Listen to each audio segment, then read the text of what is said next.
Hello friends. India versus England test series का आगाज़ 20 जून से होने वाला है, जिसमें फर्स्ट टेस्ट इंडिया लीड्स में खेलेगा। नॉर्थ ऑफ इंग्लैंड बहुत ठंडा मौसम होता है और समर स्टार्ट हो रहे हैं तो काफ़ी हवाएं भी चलती हैं, जिसकी वजह से बॉल स्विंग होता है।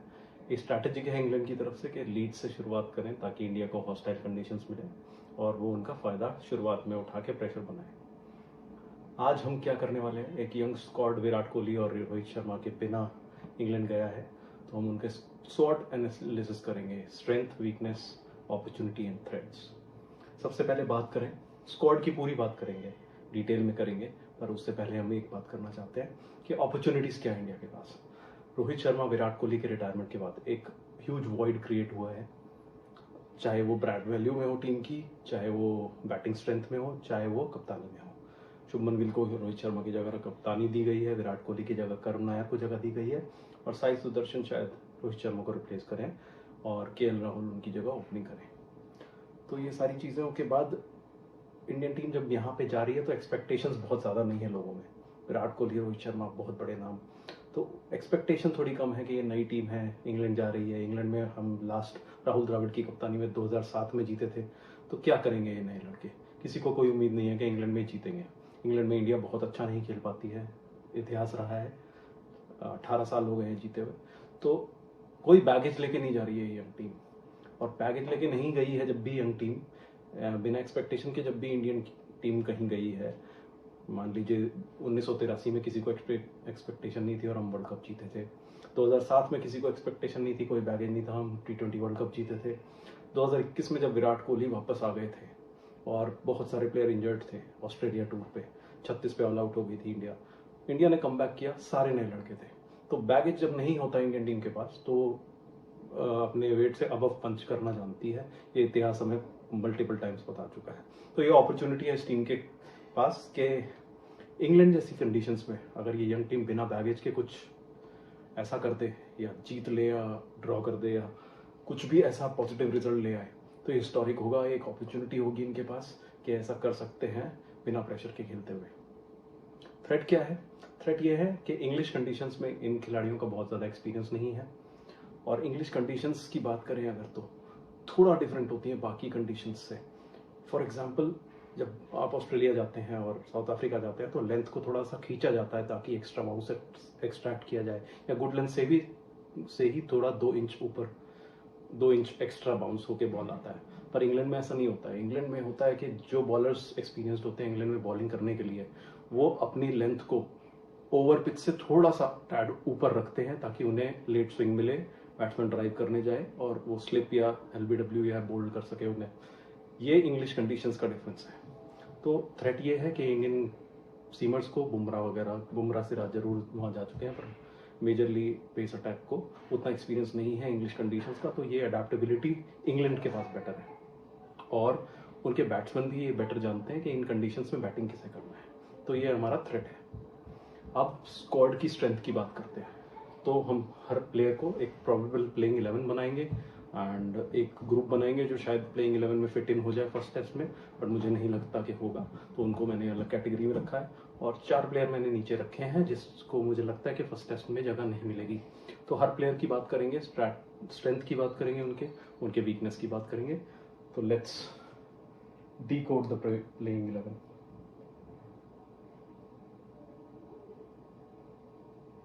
ये हमारे 2 ओपनर, यशस्वी जायसवाल और केएल राहुल।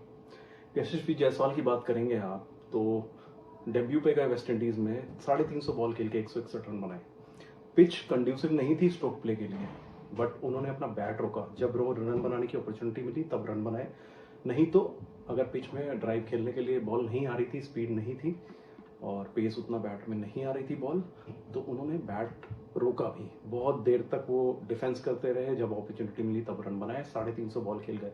तो मेरे ख्याल से पिछले 10 साल में हमने 350 बॉल खेलते हुए किसी भी इंटरनेशनल बैट्समैन को बहुत ही कम देखा है। तो यशस्वी जायसवाल ये कर सकते हैं और उन्होंने डेब्यू में करके दिखाया।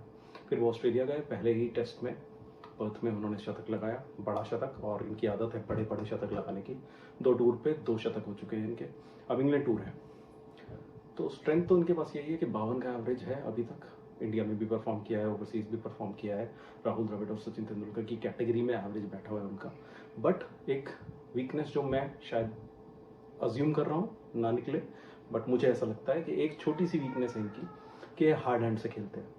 इंग्लैंड में जब हम जाते हैं तो हमें लेट खेलना होता है और सॉफ्ट हैंड से खेलना होता है ताकि हम स्विंग को काट सकें, स्विंग हैंडल कर सकें। लेट खेलेंगे तो स्विंग हो चुका होगा, तब आप सॉफ्ट हैंड से उसे खेलेंगे तो स्लिप्स में जाने की प्रोबेबिलिटी कम हो जाती है। आप राहुल द्रविड़ को याद कीजिए, थर्ड मैन में वो सॉफ्ट हैंड से खेल के नीचे खेल के गली और स्लिप्स के बीच में से रन निकाल लेते थे। तो यशस्वी जायसवाल हार्ड हैंड से खेलते हैं, ये इंग्लैंड में बहुत सूटेबल टाइप ऑफ प्ले नहीं है। तो मुझे देखना होगा कि यशस्वी जायसवाल इंग्लैंड में कैसे एडजस्ट करते हैं। अगर ये प्लेयर इंग्लैंड में एडजस्ट करके रन बना देता है, ये समझ जाता है कि सॉफ्ट हैंड से खेलना चाहिए, इसको सॉफ्ट हैंड से खेलना भी आता है, तो elite batsman of the world cricket में अपना नाम दर्ज कर लेगा इसी टूर के बाद। बट उससे पहले मैं देखना चाहूँगा इन्हें। केएल राहुल पूरा करियर हो गया, 33 का एवरेज है, बहुत बेहतरीन एवरेज नहीं कहेंगे इसे। 60 टेस्ट मैच हो चुके हैं, 33 के एवरेज से एक ओपनिंग बैट्समैन या मिडल ऑर्डर बैट्समैन, एक रेगुलर बैट्समैन जो इंडियन टीम में रहा है, 33 के एवरेज से खेल रहा है, तो this is not justified as per the potential he possesses. हर टूर में, हर कंडीशन में, हर विजिटिंग नेशन में इन्होंने शतक लगाए हैं, इन्होंने इंडिया को बचाया है, इन्होंने मैजिकल मोमेंट्स क्रिएट किए हैं, मैजिकल इनिंग्स खेली हैं, बट कंसिस्टेंसी नहीं आई। जो अब मुझे देख के लग रहा है इनके माइंडसेट में थोड़ा चेंज आया है after the Champions Trophy, during the Champions Trophy, और maybe the current management has given him the security that he needs.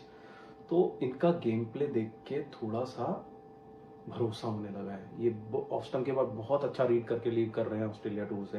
भले ऑस्ट्रेलिया टूर में अच्छी शुरुआत करके फेड हो गए थे, बट जिस तरह की बैटिंग कर रहे हैं, T20 में भी जिस तरह की बैटिंग कर रहे हैं, ODI में भी जिस तरह का रोल मिला है इन्हें 6 नंबर वाला, तो बहुत ही अच्छा डिलीवर कर रहे हैं। और इंग्लैंड टूर इनका मेक और ब्रेक टूर होगा, जहाँ पे इनकी रेपुटेशन या तो स्काई रॉकेट कर जाएगी या फिर हमें दूसरा ओपनर की तरफ देखना पड़ेगा। तो केएल राहुल एक बहुत ही इंपॉर्टेंट कॉग इस टीम में, जो कि रन करें तो इंडिया बहुत अच्छा करेगा।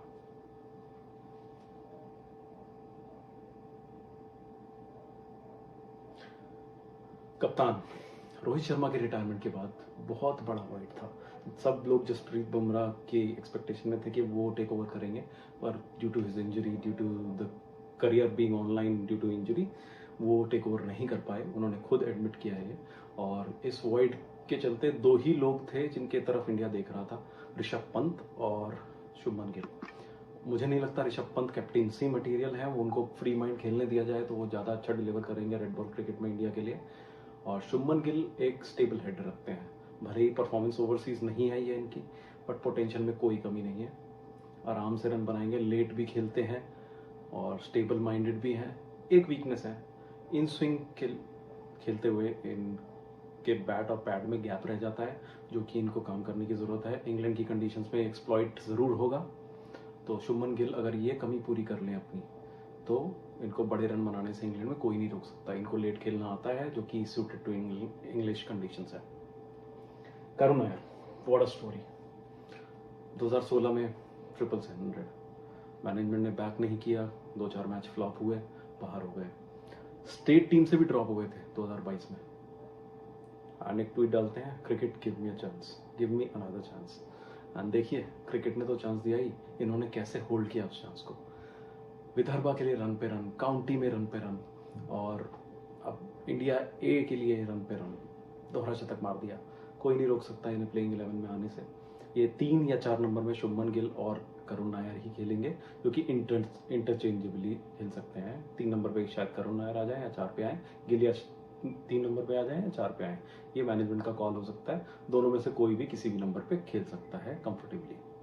मुझे लगता है गिल को 4 नंबर भेजेंगे, seeing the long term perspective, but let's सी।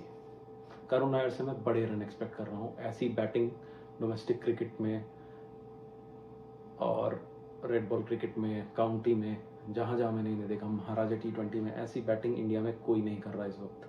तो I expect big runs from Karun Nair.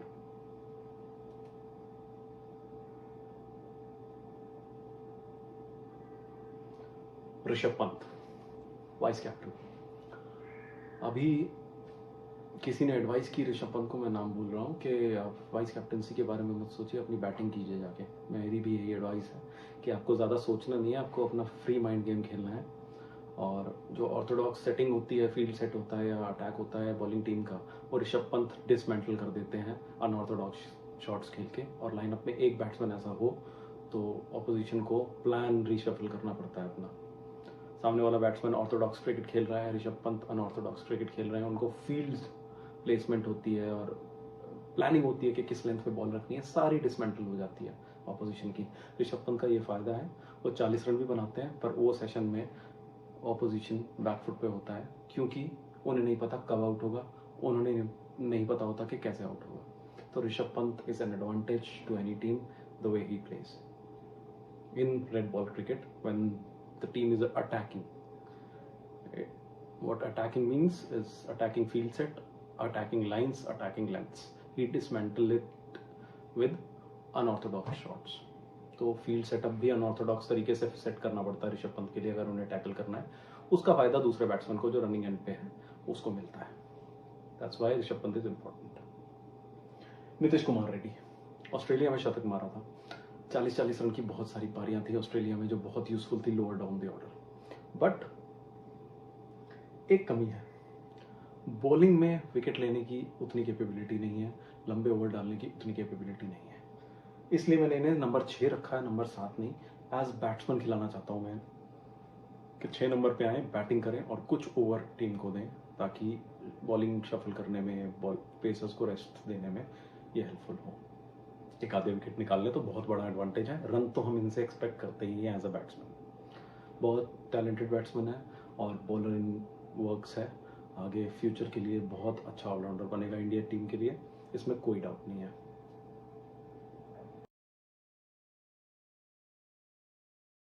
इस तरह के बहुत सारे वीडियोस हम लाने वाले हैं। हम थोड़ा सा और मेहनत करने वाले हैं अपने चैनल में, ताकि आपको इन्फॉर्मेशन दे पाएँ, अपने ओपिनियंस शेयर कर पाएँ।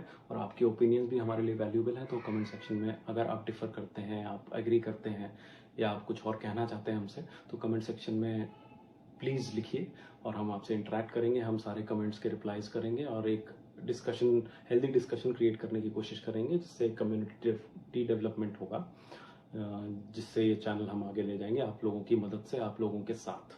और इस तरह के क्वालिटी कंटेंट हम बनाने की कोशिश करेंगे, क्वालिटी को इम्प्रूव करने की कोशिश करेंगे। ये शुरुआत है तो थोड़ा सा सपोर्ट आपकी तरफ से चाहिए। लाइक कर दीजिएगा, अगर पसंद नहीं आया तो डिसलाइक भी कर दीजिएगा, कमेंट तो करते जाइए, सब्सक्राइब तो आपने कर ही रखा होगा। जिन्होंने नहीं किया है प्लीज़ अभी कीजिए और बेल आइकन भी दबाइएगा, ताकि आपको नोटिफिकेशन मिले जब भी हम वीडियो डालें। और ये इंग्लैंड सीरीज़ का कवरेज हम एनालिसिस के साथ जारी रखेंगे। तो stay tuned on the channel. Thank you, bye bye.